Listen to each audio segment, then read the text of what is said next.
on the line. One shot. Who would you rather have taking it, Iggy or Curry?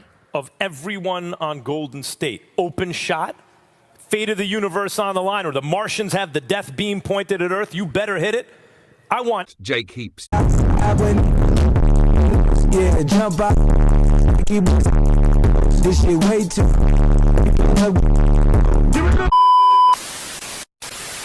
All right, everybody, let's take a seat at the proverbial lunch table and get down to the nitty-gritty. BYU football has churned out a ton of talent over the years, and unfortunately, it all hasn't been able to line up perfectly so they could all play together, but c'est la vie. Today, we are going to enter the fifth dimension and put all our talent together. It's time to put together the all-time BYU football team, and we are going to be covering the offense today. There are some ground rules, though. Each player's NFL production does not count towards their ranking all-time. All positions will be assigned based on their college accomplishments and dominance only. The second rule is not really a rule, it's more that I'm calling an audible and making the decision that we are playing with two running backs in our lineup. Despite the incredible history we have of passing the ball, we are lacking explosive receivers, but we have a bunch of guys that excel at running the rock. We're going to be lining up in a two-back set, and you're going to like it. Now let's get our lineup set. QB. Possibly the GOAT college football QB. I can already hear the freaking nerds with their big analytics and their Instagram edit brains coming out of the basement as they try and say someone else was better in college than Ty Detmer. Or maybe had more yards, or looked better, or was more athletic. I don't care. Buddy, Ty Detmer was the blueprint for your favorite QB. He not only rewrote the record books during his time at BYU, but he won the Heisman in the WAC. And before you say doing it in the WAC makes it less impressive, remember he gave the belt to the #1 Miami Hurricanes. If you don't have Mr. Ty Detmer in your college QB Mount Rushmore, you just don't know ball, my friend. RB1. This is the sound I hear when I see a Luke Staley highlight.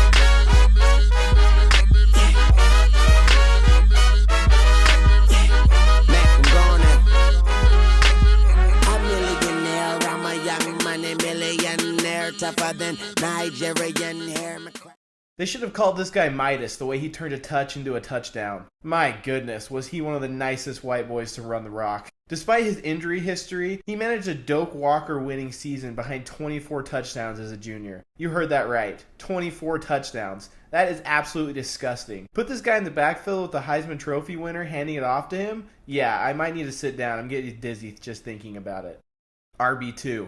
It's kind of funny to put Jamal and Luke in the backfield together since their careers were kind of opposites of each other. Jamal was Mr. Consistent and rarely missed games, while Luke struggled with injury issues. Jamal was a bell cow back that racked up yards, and Luke was a big play machine with a nose for the end zone. It may be the perfect complementary backfield in hypothetical history. We give Jamal 6 times on the drive, and then boom! Luke breaks open the defense with a big game. Speaking exclusively about Jamal, he was a freaking dude. There's no better way to capture his BYU career than with the Poinsettia Bowl. I was there in person, baby. It was raining, it was sloppy, I was soaking wet, Tanner Mangum is trash. So you know what we did? We gave our bell cow back the ball 26 times. You know how our RB2 responded? Give me another, sir. He ran for 210 and a touchdown with no fumbles despite the condition. That's a man I want in my freaking backfield. Wide receiver 1.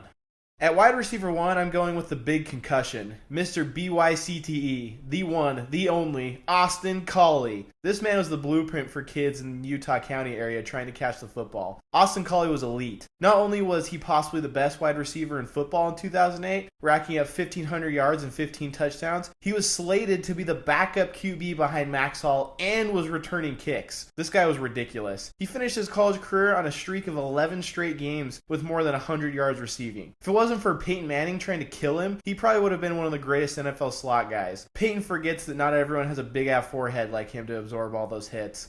Wide receiver 2. Alright, this one might be controversial. Listen, I know ball. Ball knowers know how nasty Cody Hoffman was. But wait, what about Puka? Puka is so much better. Listen, pal. Puka had 14 receiving touchdowns and 1,400 yards receiving at his time at BYU total. Cody had 3,600 yards and 33 touchdowns. It's not even close. And it wasn't just Puka making nasty catches. Cody also had been making nasty catches. He was a huge body, and he could go up and get the football. Plus, Puka had some of the most consistent QB play in BYU history. Cody had some of the most inconsistent QB play. He shuffled through Jake Heaps, Riley Nelson, Taysom Hill, and James Lark. He never knew who was throwing him the ball. We do not allow Cody Hoffman slander in this space. Tight end. Dennis the Menace is the obvious choice for our tight end one. Some of the old heads in the comments probably want me to put Gordon Hudson in there, but Dennis just put up bigger numbers. Gordon was the blueprint, though. Dennis Pitta, though? They should have called him the paddy wagon the way he moved the chains. Pitta racked up 2,900 yards and 21 touchdowns in his time with the Cougs and was extremely clutch, making huge catches in the upset win over number 3 Oklahoma. I'm here to tell you, you want this man on your squad. Left tackle.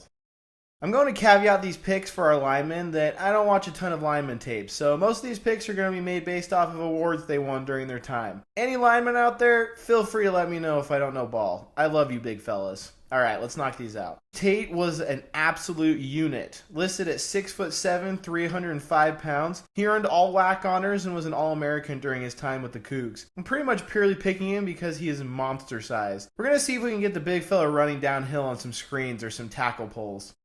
Right tackle. A lineman I did watch and can confirm was nasty. He was a consensus All-American and blocked for the Mickey Mouse 2020 run. Fundamentals, he was nice with it. Left guard.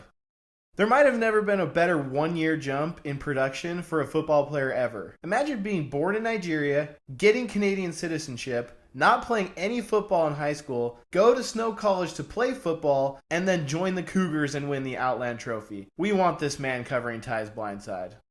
Right guard. Always reliable Ray Faenga in 2007 didn't allow a single sack in 13 games. He was a second-team All-American and a first-team All-Mountain West selection, and he kept Max Hall's jersey clean, so we're going to trust him to keep Ty's jersey clean. Center.